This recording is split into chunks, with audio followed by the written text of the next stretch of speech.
No, I'll just do my favorite segment of it. Yes. Yeah. Mary, do you want to do a check-in like? Sure. Yeah.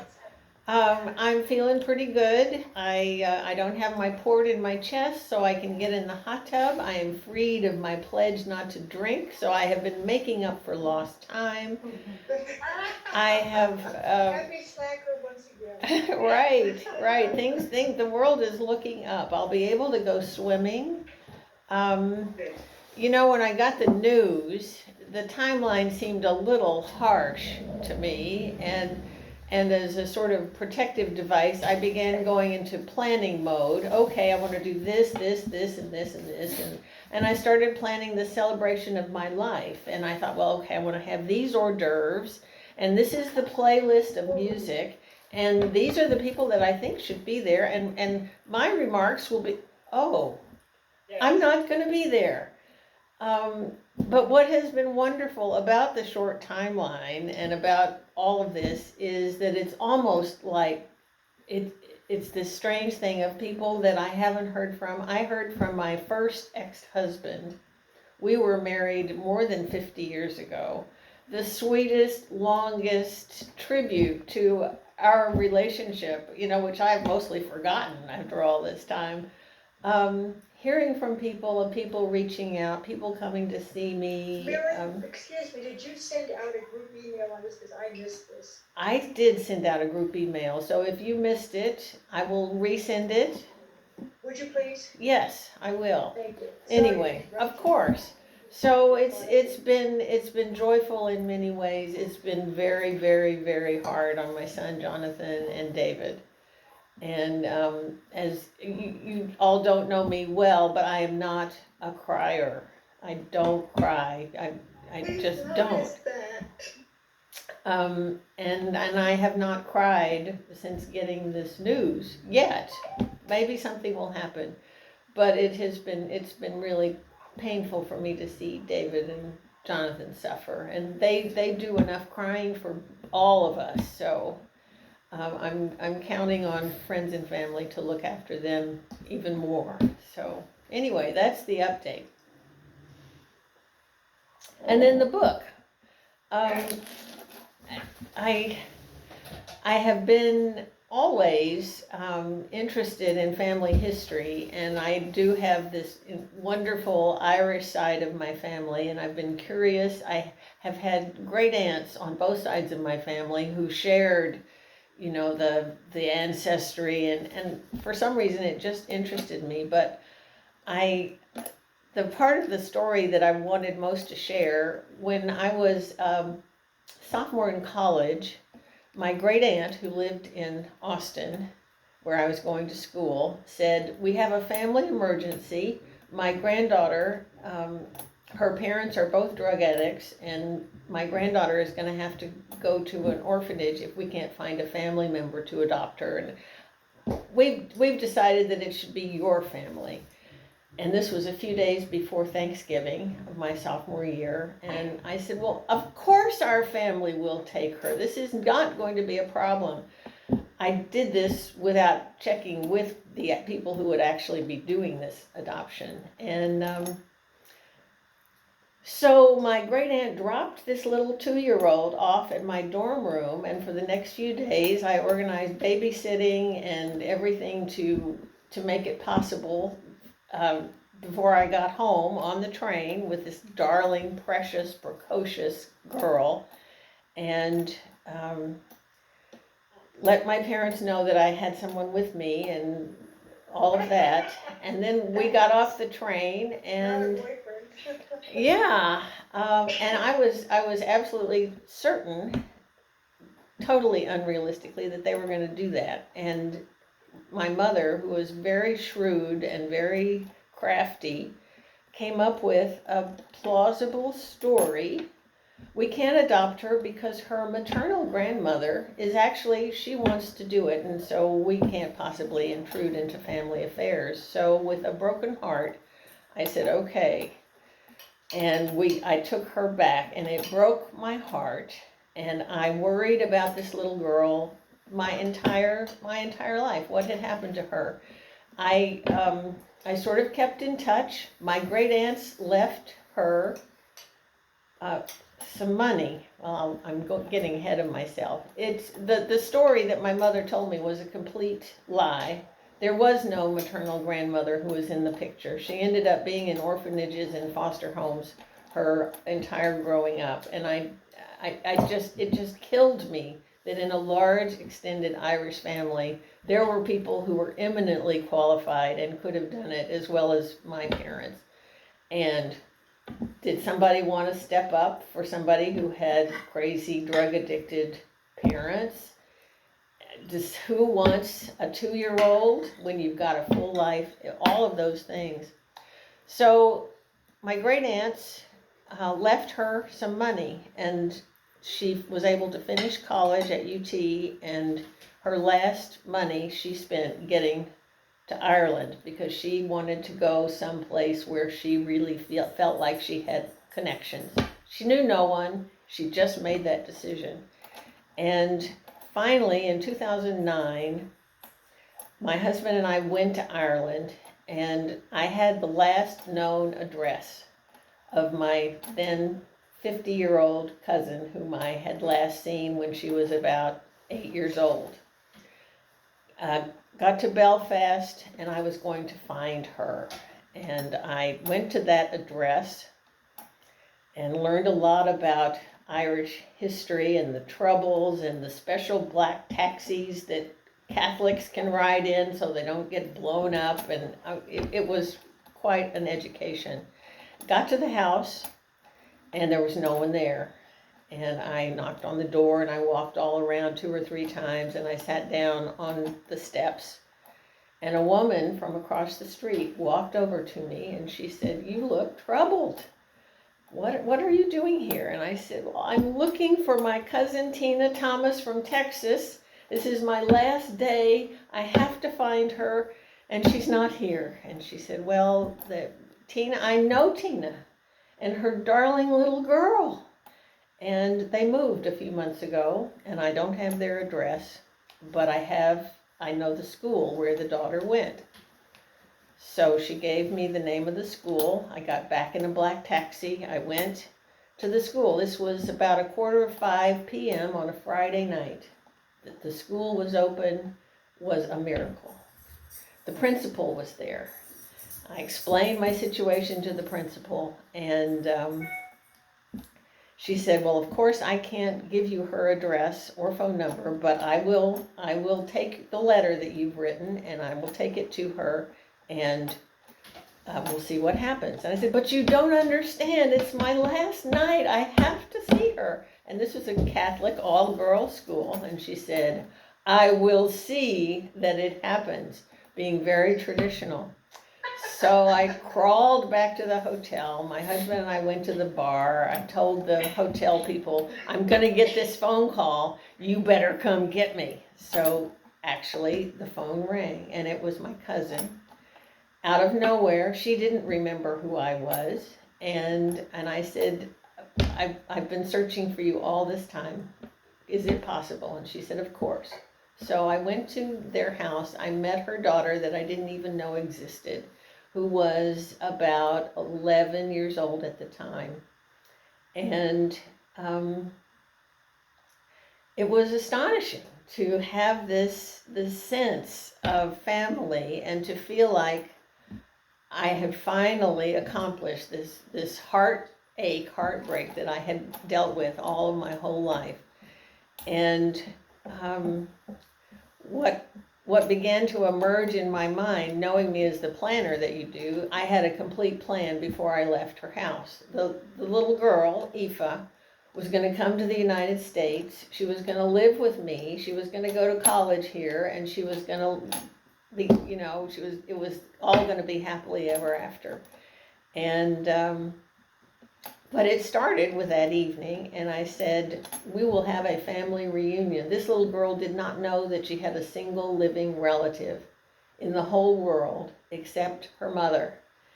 And the next year I had a family reunion in San Francisco, and she was surrounded by relatives from Texas and California this whole array of multi-generational, more women, for the most part, cousins. And one thing just led to another. And she did come and finish her senior year of high school with us, and then she went on to Hamilton College on a full scholarship, graduated. She is a special education teacher, beginning her teacher training in Ireland this fall. Now, that part is where, I mean, in my book, that isn't the way it happened. I wrote a different ending, but she's having a really good life, and she's grown up so much. So that's sort of one chapter or one glimpse. What my book does is take you through what I know or what I learned about how my Irish ancestors got to the U.S. and got to Texas, of all places. And some of it is more fictionalized than others, but it's a novel. It's not a history, which is very, very freeing. I've written teacher training materials all my life, basically, but never could quite get the hang of fiction, and I wanted to so desperately. So I decided that I would give it a try, and I got really stuck early on. Was her dress green or was it red? Was it September or was it October? And then when I had the realization, it's your friggin' book. Make it whatever you want. It was wonderful. So I started to write, and I wrote and I wrote and I wrote. And as you know, I love Todos Santos. We have been going every year for the last 6 years, and the year 2019, when the book was published, or it was 2018, I think, I was in Todos Santos. I went into a boutique, and on the wall there was a poster for the Todos Santos Writers Workshop, which would be happening the following year when we usually go. And I thought, this is it. I am going to finish this book. I'm going to take it to the Writers Workshop, and I'm going to let them help me turn it into what it could be.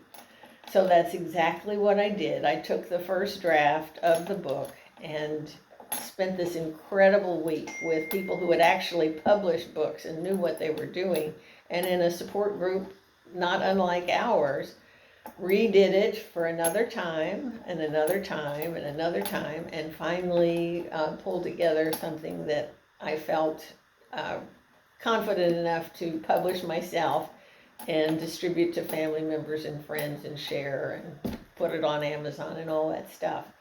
It was one of the peak experiences of my life. I have not had so much fun in other things, but this was really fun.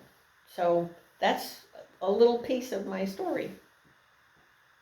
What a story. Yeah, thank you, Mary. I'd like to ask you a question. All right. There's one thing when you write, as it were, a memoir, Yes. and it's fictionalized. Yes. How did you triage it to leave out bits of truth that were kind of boring or not very nice or whatever, very Yes. personal? Yes. Bits of fiction that fitted the bill better. How did you decide that? I was pretty, I had very strong ideas or beliefs about my Irish ancestors, and and all of the stereotypes that about them coming over and how they were treated and what life was like and all of that. And I was determined, given that part of it, the Irish came over here and were discriminated against, and it was horrible. And so I made the decision that James Lockhart, my Irish ancestor, was going to be an abolitionist. He ends up in Texas, but he's not going to be a slave owner. And then later on, after I had finished the book, I got more information that actually he was a slave owner, and he had actually done pretty well. He made several trips back and forth to the old country. And that was hard, but I think most of my fictionalized decisions were based on my own preferences, and sometimes they didn't fit. But like I say, if you're a novelist, you get that prerogative, and I milked it for all it was worth. Well, that's good. And I also felt that freedom. The book extends into Aoife's life beyond college and her relationships and all of that. One of the things that she faces is that her mother is a devout, and I mean fanatical, Catholic. Just unbelievable, which has been a challenge for me, who's just barely, just barely anything. So when she came to visit, I took them to my very progressive church, and then I also took I'll them turn off this. took them to mass. Anyway, so that's hard. Aoife went to an all-girls school, all-girls Catholic school her entire life before she came to the U.S. And in middle school, she realized that she was gay, and she had her first relationship. And you can imagine, what it's like. The Catholic Church does not really welcome any sort of difference in that way, and her mother is a dominant presence. I mean, she's been the only thing Aoife has had. So Aoife was very near suicide when I met her, and had several years of depression where she would hardly come out of her room. She continued to make straight A's and perform, but she was a wreck, emotionally and psychologically. And so one of the great benefits of having her come to the U.S. and go to Santa Cruz High, like walking onto a Hollywood movie set of the no more mass, no more Catholic stuff, opened her up, and the freedom to explore relationships and friendships and all of that, and then go to a small liberal arts college on the East Coast, which had been her dream, I learned, since she was practically a toddler, not knowing that my dream for her would be exactly the same thing. And as we sat in that little room when she was 11, we're both thinking the same thing and not knowing it until later. It's quite wonderful. It is. It's a lovely story, Mary. One part that you didn't mention, and I don't want to spoil it for people who haven't read the book yet, but it's remarkable to me that Aoife's father did not know he had a child. It was a one-night stand. Yes. Aoife's mother met somebody and Yes. became pregnant, but she didn't really know that person. But when her father, in the book, I don't know if this is true or not, but he does discover he's got a daughter, and he's over the moon. He hadn't ever got married, didn't Yes. have any children. Yes. And he began to have a relationship with his daughter, which was another Yes. lovely part of the book. Yes. Yeah, it was astonishing. The reason that she came to know that she had a father was the financial aid application process, where you have to identify these people, and they contacted him, and he had to start actually making some financial contributions to her. And Aoife and I talked this morning. She had just come back from a visit to Cork, where he lives on a farm, and they, we visited him when we went to Ireland a couple of years ago, and so I got to meet him and see the farm. And this is a man who does not own a computer, who got his first cell phone this week while she was there. It's sort of like Rip Van Winkle or something, and so it's So been. Mary, that means that the whole description of the farm then is real. Yes. So Yeah, it's a great story. I'm sorry? What about Aoife's mother? Yes, well, Because if you look at this as a diagram, it all started with you. I mean, it was kind of like it rolled here and it rolled there, and the cards led in the end where they were. But it's actually quite mind blowing to think that this baby, right, and it has ended up. Her future has gone into a direction that nobody, perhaps but for your Intervention. would have gone. And I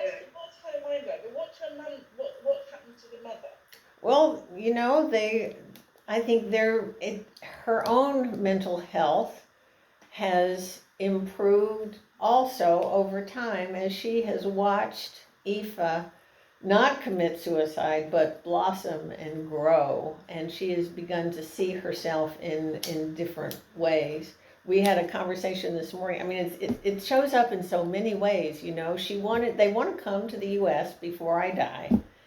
And Aoife's mother has not been willing to get the vaccine because of the myth that there might be a fetal cell somewhere in the vaccine. And I said, well, all right, come to the US, but the first thing you've got to do is get the friggin' vaccine. It pops up. And I think there still is some tension. At one point, Aoife said, when I get back to Ireland, I'm going to sit down with the Dominican priests and all of that and put them in a circle, and I'm going to tell them what it was like to be me growing up in the Catholic Church, and that I don't want that to happen to any other child. And I smiled, Good luck.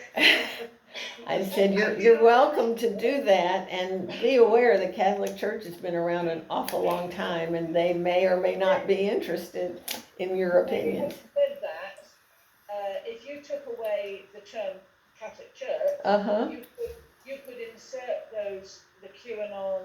Yes. It's just that sort of dogged, mindless. Yes.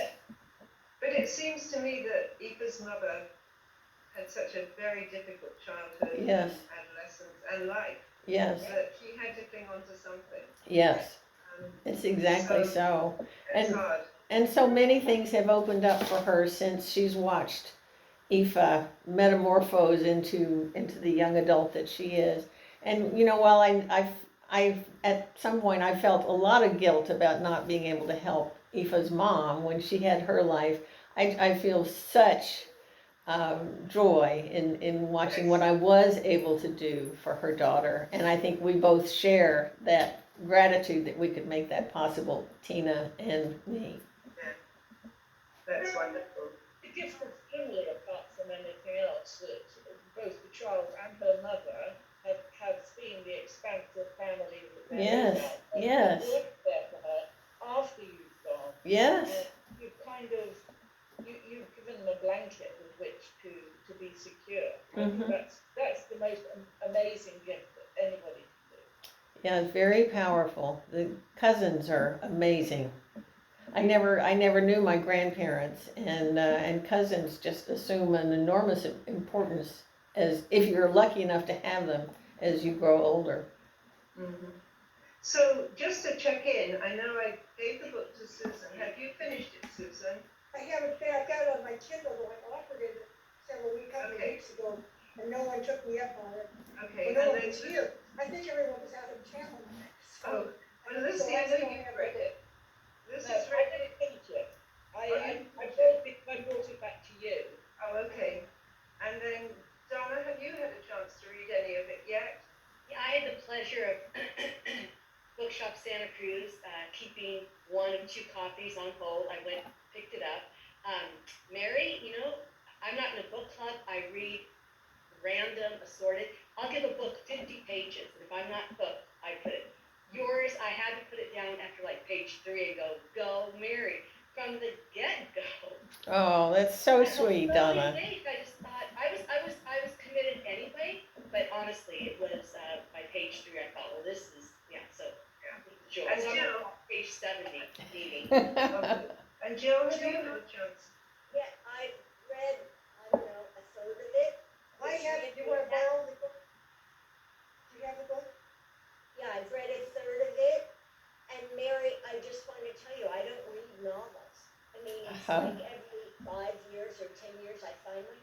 So the fact that I've read that and want to keep reading, in the midst of I have other big stuff that I feel Yes. I have to read.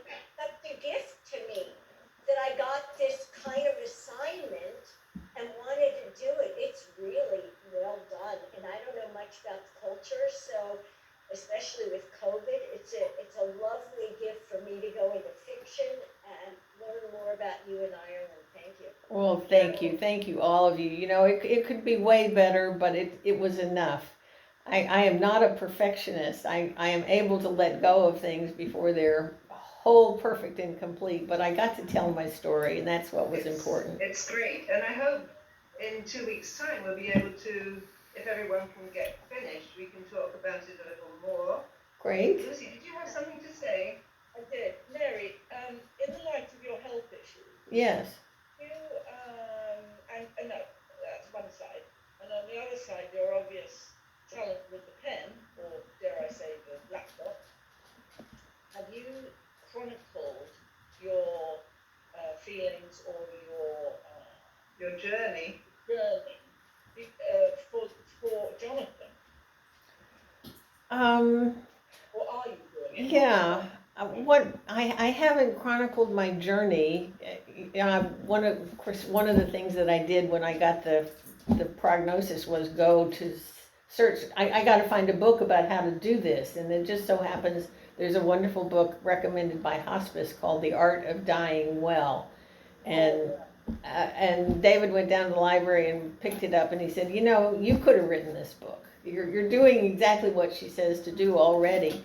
So I'm not really doing that, but I have written letters to all of my family, kind of describing stuff, but I don't feel drawn to spend my time dwelling on the journey itself, but rather. Much of the journey of that, but maybe more.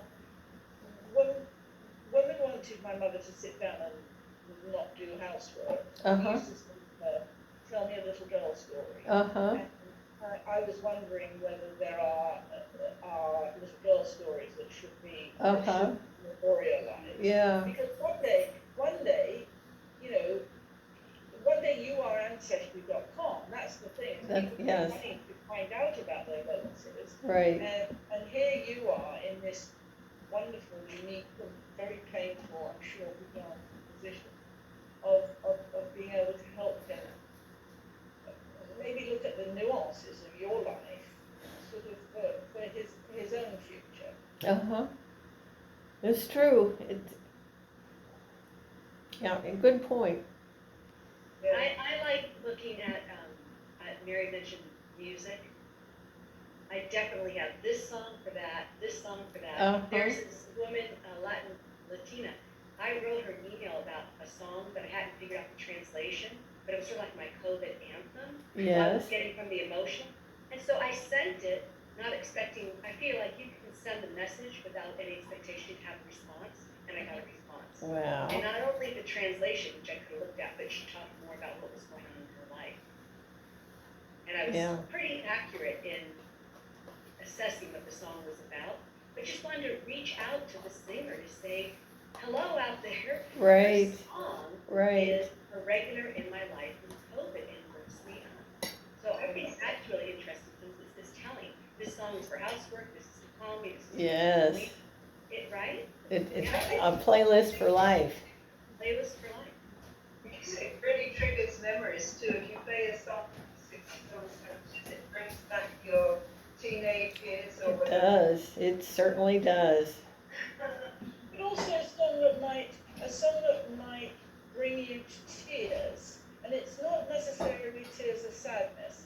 It's tears of nostalgia and reminiscence. Yes. And that's the purpose that music. I mean, I don't know whether that's why us old people have that thing of listening to old music, not so much Yes. because it was brilliant music, but because it takes you back to when you were Yes. 25 and silly and what have you. Oh, I remember this. That was the week that we went to so and so. And that kind of nostalgia, which is really good for the soul. Yes. Absolutely. Wendy, given that this is about family, this discussion, do we get to meet your mother even for a minute? You know what? If she hadn't had her injury, I would bring on to get her up here, and I think she's probably falling asleep in front of the television. So I won't this time, but maybe next time I'll try and have her in here when we start, so that you can see her. She's like a clone of me, except she's That would be wonderful. I mean, I had a little tiny piece of which I think if Mary had time, she could make into a novel. And I think if everyone wanted to share a quick family thing, that would be nice. Mine is a little bit of a mystery, and I will email you a picture of what I'm talking about in a minute. My grandmother, before she died, gave me a pair of earrings, and they are beautiful. And they're 1940s looking earrings. I don't suppose they're that valuable, but they're pretty pretty. And that's the picture I'm going to send you in a minute. And she told me that they were a friend of hers owned them. And this friend in World War II had an affair with an American